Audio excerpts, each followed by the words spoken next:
Alright, March 21st, Monday, Ogopogo.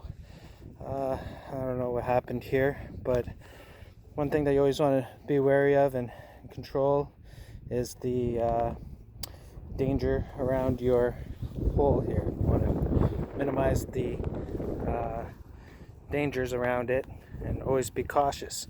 So that's just going to stay there. I'm just going to be going down here by the ladder and staying focused right by the ladder. Preparation, always key. When we come out, we want to get dry. So I have this all prepared here. I'm going to give this to you. And I'm going to get started here. So what I normally do is always come in my bathing suit underneath already. And some of you may be like, did you do this on a full stomach or not? Well, it's after 4 and I ate a couple times already today, but it has been a few hours since, so my digestive system isn't totally trying to take most of my blood to digest, so that helps out. A lot of things that you want to consider is when you're doing cold plunges, in this case ice plunge because there's still ice on the lake, is being wary of the symptoms of hypothermia and mild hypothermia, because you're for sure going to be experiencing mild hypothermia. That is going to trigger your immune system. That's going to trigger your circulation. That's going to help improve it. It's going to constrict your vessels for a bit, then when you get out, it's going to dilate. Having people in presence is always going to minimize danger. I have Heidi here. Heidi, do you know CPR? I do. She does. Always want to have somebody on hand that knows CPR. Gloves for skin exposure, you don't need them. You don't need these here, but it won't allow you to stay in as long as you can or want to sometimes, or I want to say they're not totally necessary, but it's very helpful, especially those that are very sensitive and they do massage therapy for a living like I do. So I want to kind of do that, and plus stepping on stuff, I just don't want it. I like having the shoes for safety. I like taking a couple deep breaths, concentrating on what I'm about to do and focus, because anytime you leave your door, there's danger, alright? So you always want to be cautious of danger, your ABCD. Alright, so here we go. We're going to go in. Some people like to do Wim Hof breathing before going in. It does help out afterwards. There's recovery. Now there's a whole big difference between falling into the water by accident in your clothes and intentionally on purpose going into cold water to feel the water, to know. As you can see, it doesn't steal my breath. I'm tolerant to it. This is my 52nd time this year. Second time this spring, so I managed to go 50 times over the winter between January and now. And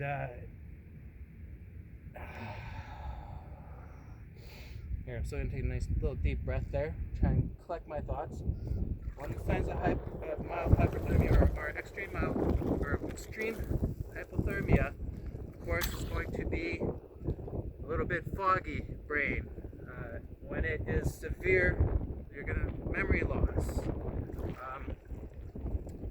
So speaking of memory loss, is the one thing I did want to mention when it comes to danger. Over here, we've got ice. This thick right now. Going up against it, but not could possibly cut ya. So we're always kind of wary of that.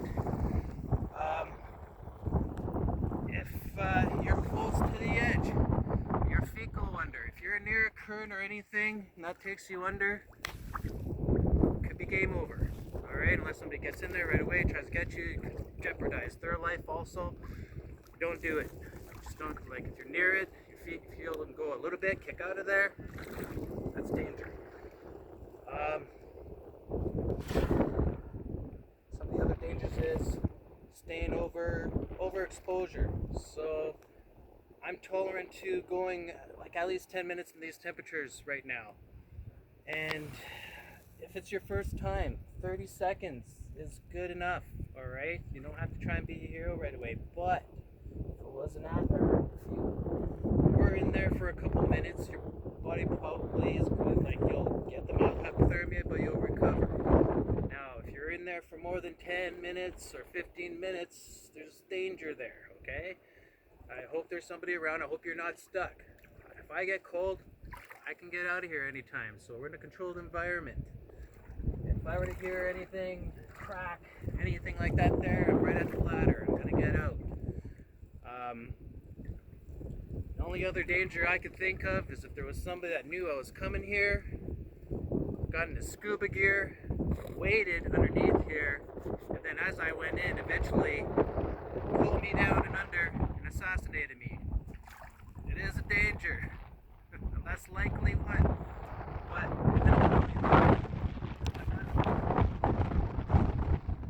what other dangers could there be? In the wintertime, when there's a lot, the weather plays a factor. If it's blowing a blizzard, we're not going in, okay? Like, unless you have a hut with, you know, the water exposed and you're inside a hut, no wind, you know, minimize your risks. That's one thing that we always do is, if the risks exceed the benefits, don't swim, okay? That's all there is to it. So my hands are fine. My hands are warm right now because they're not underneath. I've been holding the bar. There's no water that leaked inside yet. My feet are fine too.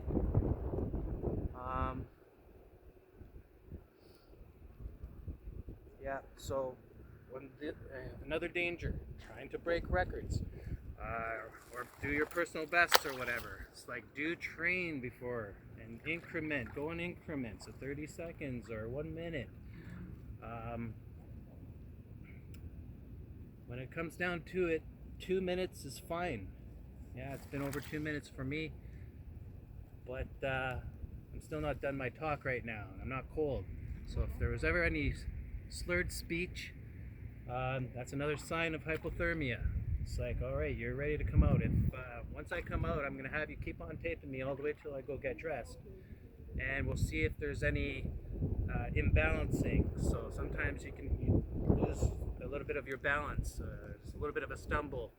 I've seen it for somebody who's stayed in a very long time before. Recovering afterwards, I'm just going into recovery there now, but when you are cold and recovering, it could take sometimes from 20 minutes, if you're only in there for like 30 seconds or a minute, to possibly a couple hours if you're in here for 10 or 15 minutes.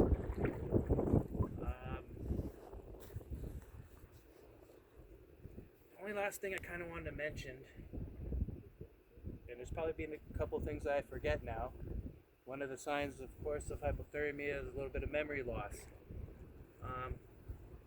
So one of the things I wanted to, for when it comes to danger and falling in with your clothes on somewhere, is wherever you fell in, always make sure you get close to that ledge.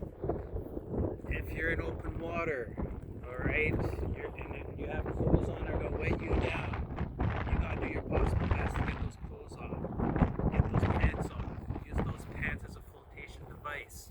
If you've never seen that before, go watch a video, because this here is also train you with survival, okay? So always know that, you know, your clothes off, you're still going to be as cold with clothes off as you're going, but your clothes are going to weigh you down.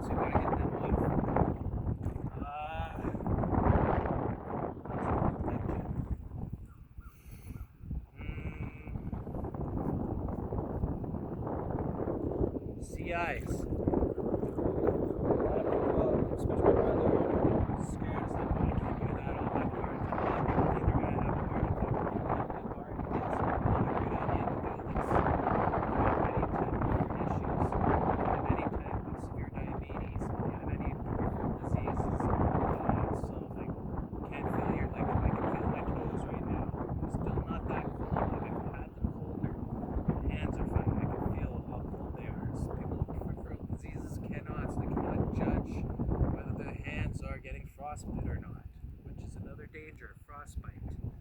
Okay, that's why I have my shoes on. Okay, they're on this bar, but they're not getting cold. Well, I can feel a little bit. They're off. Feel a little difference. But like some people that like go around, like I don't know if you see my other videos, they go around on the ice and jump in, like I'm down at the beach, and it's like standing for too long on ice, frostbite, very easy. Hands to fingertips.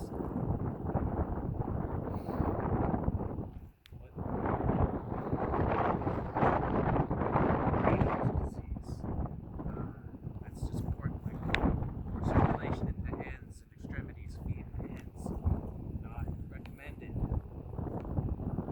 Do in that case, otherwise you wear gloves. Keep like that's another thing. You can't keep your feet out.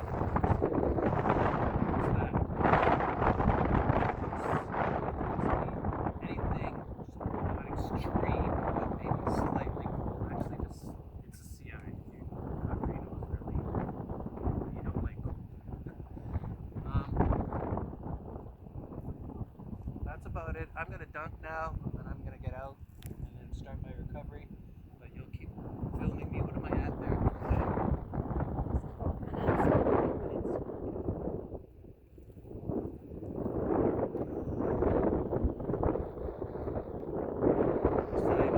Hypothermia is like loss of breath, heavy breath, not loss of breath, but I believe it's like uncontrollable breath. Okay, so I can still control my breath right now.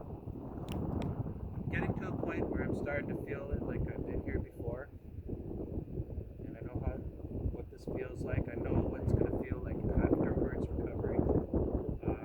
It will eventually shiver. That'll be another sign of hypothermia, mild hypothermia. Uncontrollably, that's, you know, I'm getting a little heavier there. Steve, there, my mind's gone a little bit. Jaw shaking, like involuntarily, is a sign, but that is your body warming up. So that's it for today. We'll see if there's anything I didn't forget, but if there is anything I did forget, comment below, let me know. Here I go. Another thing too, if you're going underneath the water, be very careful. Like, don't shoot out this way, that way. I shoot out that way, hit my head. Another thing too, slippery ice around.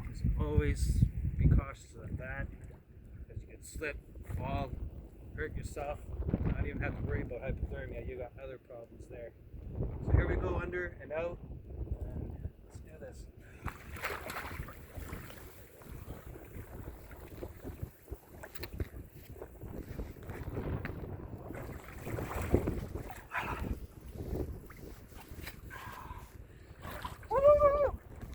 Other dangers you might see some people do is under ice. Under ice. Swimming. Always wear goggles. Always have all the necessary precautions.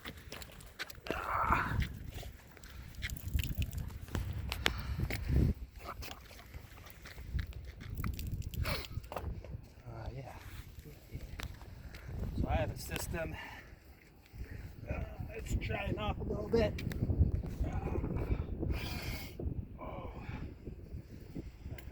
Jack wet.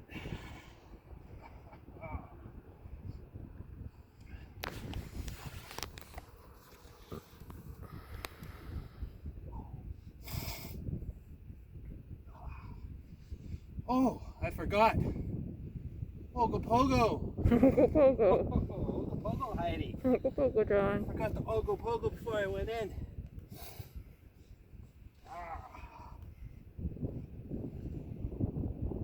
So, there are, for those that have been doing this for a while, there are coats, dry ropes they call them. And, well, that's a specific brand, but it's to put on and be able to change under. I have just my house coat. But whatever you're wearing, I'll get it off. Get dry some more. In the winter time, it's very good to have like a shelter to do all this in. Over here at the dock, we sometimes just are Vikings.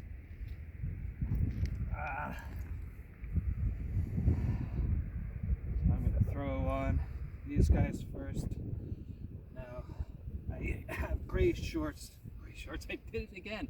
Gray jogging pants that don't have this little cuff at the bottom, which is a pain, but I forgot them up north. Now it's good to have. I could have done this sitting down until I really have to. Will I do it? Put my socks on because I had a long weekend and I had to stop at the fast food places. So I made him put on a couple pounds this weekend.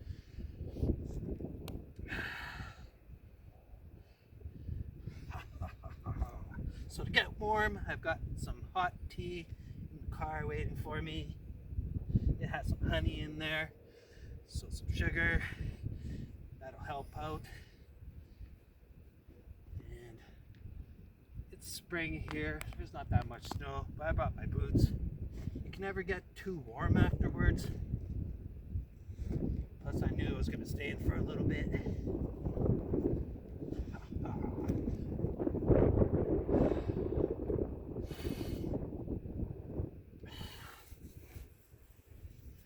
So other signs, of course, of hypothermia are turning blue. Lips turn blue. I don't see my lips. I don't think they're blue. We're getting pale skin. Pretty pale, but I guess I'm not that pale.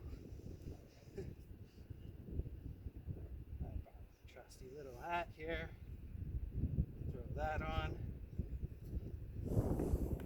Wet things afterwards, especially in the winter time. I usually put those away sooner so that once I'm dry I don't have to get that wet. But it's not that bad right now. That there, that there.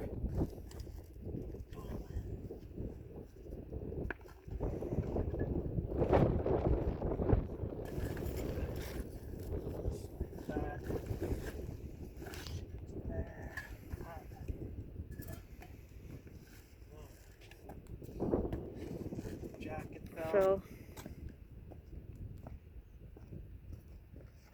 Boy, Americans here for the kids that come down here, disturb all the wood. All right, and that's it. Put our jacket on, our gloves on, start getting warm.